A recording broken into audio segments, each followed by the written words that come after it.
అటుకుల పాయసం ఎలా తయారు చేసుకోవాలో చూద్దాం రండి. ముందుగా ప్యాన్ పెట్టుకొని అది ప్యాన్ కొద్దిగా హీట్ ఎక్కిన వరకు ఉంచుకొని కొద్దిగా నెయ్యి వేసుకోవాలి. నెయ్యి వేసుకున్న తర్వాత మనకి ఇంట్లో ఏవో డ్రై ఫ్రూట్స్ ఉన్నాయో అవన్నీ తెచ్చి ఆ డ్రై ఫ్రూట్స్ వేసుకొని కొంచెం వేయించుకోవాలి.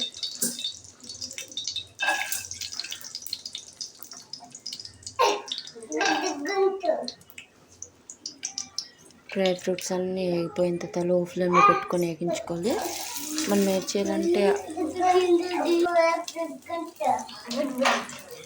అటుకుల పాయసానికి మనం అటుకులు కూడా వేపుకొని వేసుకుంటే చాలా రుచిగా ఉంటుంది. లేదు అంటే నార్మల్గా కూడా మనం అటుకులతో సేమియా చేసేసుకోవచ్చు. కొంతమంది అటుకుల్ని లో ఫ్లేమ్లో ఫ్రై చేసుకుంటారు, కొంతమంది అటుకులను మామూలుగా వేసుకుంటారు. నేనైతే అటుకులను కొంచెం ఫ్రై చేసుకుంటున్నాను.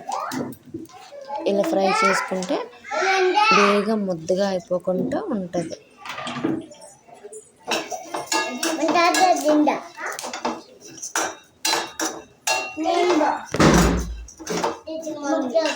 అటుకులు ఇలా ఫ్రై చేసేసుకున్న తర్వాత ఫ్రెండ్ని మనకి ఆల్రెడీ మరగబెట్టుకుని పాలు వేసుకుంటే ఇందులోనే బాగుంటుంది. నార్మల్ పాలు అయితే కొద్దిగా టైం పడుతుంది మళ్ళీ ఇందులో మరగడానికి. కాబట్టి మరిగిన పాలు వేసుకొని 2 పొంగులు వచ్చినట్టు ఉంచుకోవాలి. 2 పొంగులు వచ్చిన తర్వాత ఇందులో కొంచెం మనకి ఇందులో పంచదార వేసుకోవచ్చు, లేకపోతే బెల్లం పొడి అయినా వేసుకోవచ్చు. మనకి ఏం తినడమంటే అది వేసుకోవచ్చు. నేనైతే కొంచెం 1 స్పూన్ అలా పంచదార వేసుకున్నాను. వేసుకున్న తర్వాత కొద్దిగా ఇవన్నీ కలిపి చిక్కగా ఒక 2-3 పొంగులు వచ్చినంత వరకు ఉంచుకోండి. ఇందులోనే మనం ముందుగా మరగబెట్టుకుని వేపుకున్న డ్రై ఫ్రూట్స్ కూడా వేసేసుకోవాలి.